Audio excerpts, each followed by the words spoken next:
going on, everybody?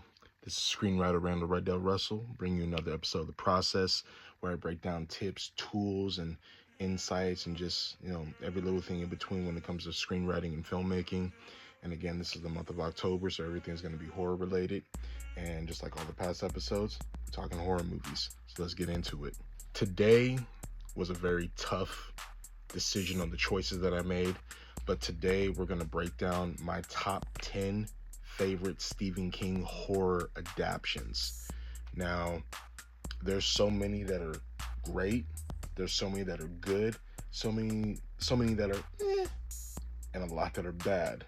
So we're going to break down the ones that are just personal favorites of mine that I can watch over and over again. Don't be offended if I left some out. I still have lots of love for all the movies, but this is strictly my choices. So here we go. Number one is an adaptation of a movie that Stephen King hates, but I just feel it's just a great epic horror movie, and that's going to be The Shining. Now, we all know that Stephen King, who wrote a great book, hates this movie. It took out a lot. Stanley Kubrick, who wrote and directed it, with Diane Johnson, who helped him write the script, he pretty much just took the basis and kind of did his own thing for the script. It's a lot different. A lot of people hate it, and a lot of people love it.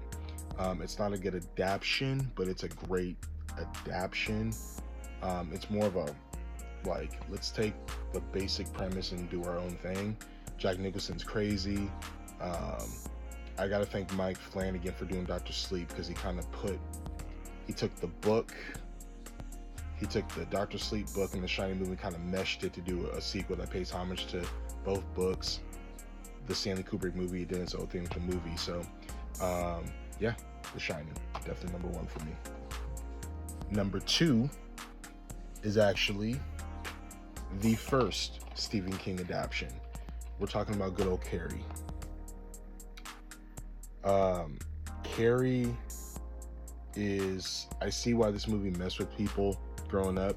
I still feel like this is such a good book, and every adaptation they've tried to do with Carrie, the one Chloe Grace Moretz, it gets a lot of hate. I actually like that one, but they still have not captured what made this book so good. Just the interviews and them talking about stuff that Carrie did growing up. I really wish they would have kept that in this one. But besides all that, De Palma just did something really creepy. Sissy Spacek kills it. It's just a really good film. Brian De Palma obviously did his thing.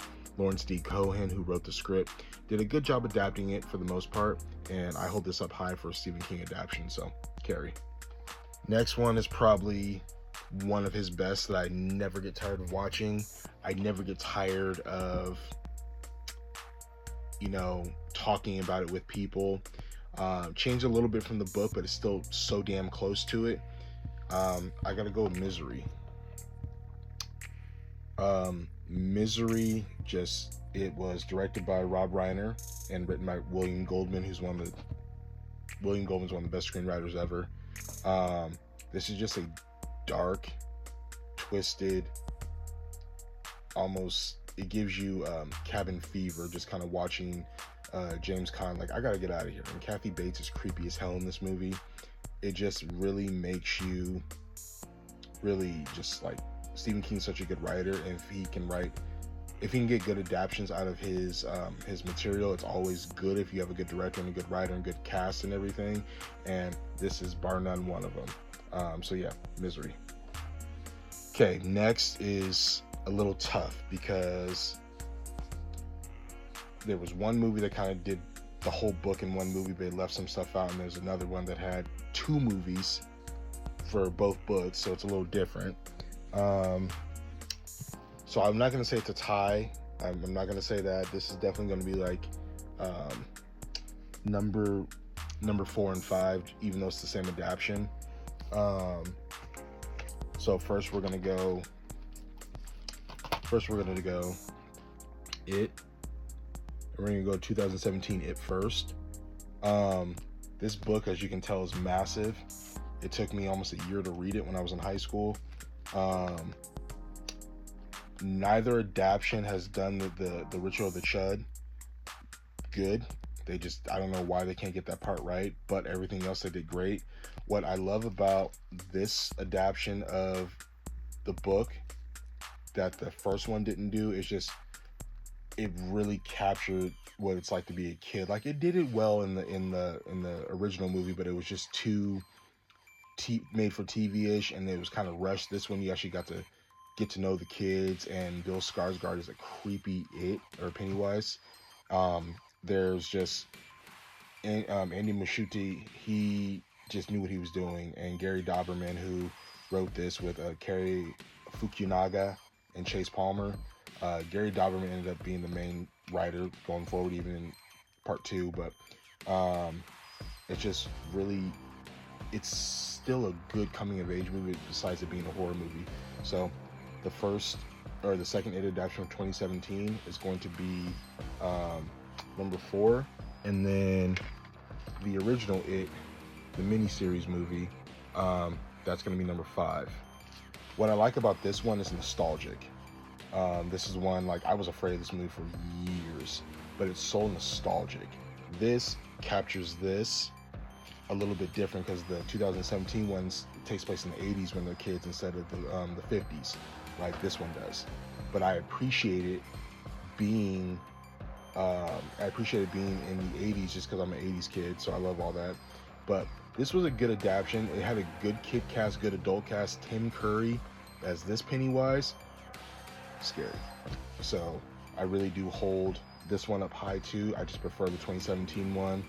Chapter 2 is good too, but it left out a lot of stuff that this kind of did better, but the other one just was more believable. So It. All right, next one, it is a novella that was featured in his book of short stories. A novella is called Skeleton Crew, but it's The Mist. The Mist is, I watched this with my older brother. I had bought it when it first came out, when I was working at Hollywood Video still, and the ending is still one of the most darkest endings I've ever seen in any movie, horror, drama, comedy.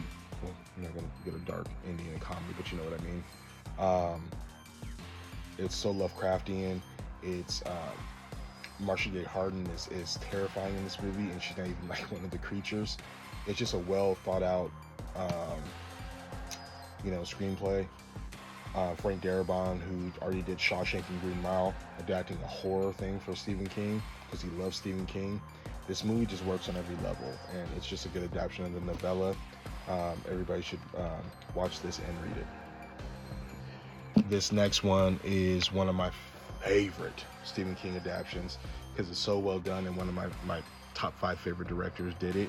We're talking about Christine. So Christine, directed by John Carpenter and written by Bill Phillips. What's funny, the book came out and then the movie came out like months later. It's nuts how fast it went into production. But Stephen King just did a haunting. This movie's it's very haunting watching it.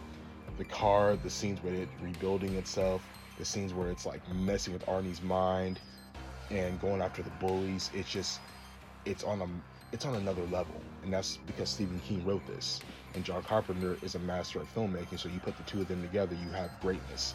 I wish Carpenter would have wrote this, but I'm sure he had some input on the script. Bill Phillips did a good job, and Christine is definitely on that list. All right, next has multiple adaptions, but we're only going to talk about the original one. We're talking about Salem's Lot. This was the second Stephen King adaptation, and this was also, I believe, the second or third book that came out in the 70s from him.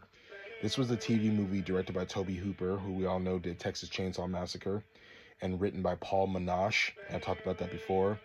It's just a very creepy vampire film. Just everything about it just works, and it still holds up to this day. The camera work in this, the script, the acting is so good. I love the 2004 one with Rob Lowe because it's modern. I like seeing Salem's Lot in a modern setting instead of in the 70s. And then the new one that just came out, I had to watch it 3 times and appreciate it. First time I didn't like it. Second time I was like, all right. Third time I was like, okay, I get it now. So definitely Salem's Lot. This next one is another adaptation from a short story, a book of short stories from Stephen King. It's from his book of novellas and short stories called Four Past Midnight. We're talking about Secret Window. Secret Window is written and directed by David Koepp, who's my favorite screenwriter. Johnny Depp just brought this type of madness to the role, this like sense of like he's losing it, what's going on. Is it him? Is it John Turturro's character? Like, who is it?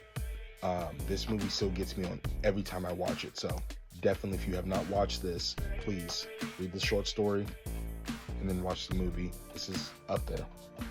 All right, and last but not least, a lot of people might disagree with this one, but it's one of the first Stephen King movies as a kid that I just loved and just kept watching. The novella that it was from is called Cycle of the Werewolf. The movie's called Silver Bullet. What drew me to this is because I love Lost Boys, as we all know. And then I saw that Corey Haim was in this, and he was younger than he was when he was in Lost Boys. And I was like, wait. So he fought a werewolf before he fought vampires? And he's in a wheelchair? And Stephen King wrote it? And Stephen King wrote the script to this. Gary Busey's great as Uncle Red, who's helping Corey Haim. Megan Follows, who plays his older sister. She was cute as hell. Cute as hell back then. Like, I had a crush on her watching this movie. But Everett McGill as Reverend Lowe, who is, if you haven't already seen it, if you haven't seen Silver Bullet and you see me posting about Stephen King, don't watch this. Everett McGill is creepy as the werewolf, and he just comes off just like, wow, you're having too much fun with this role.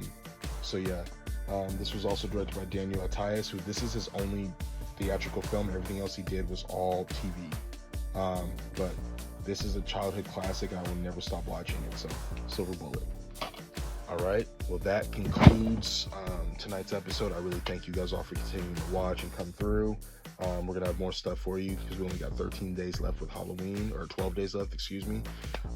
So let's enjoy our time, and we'll see you next time.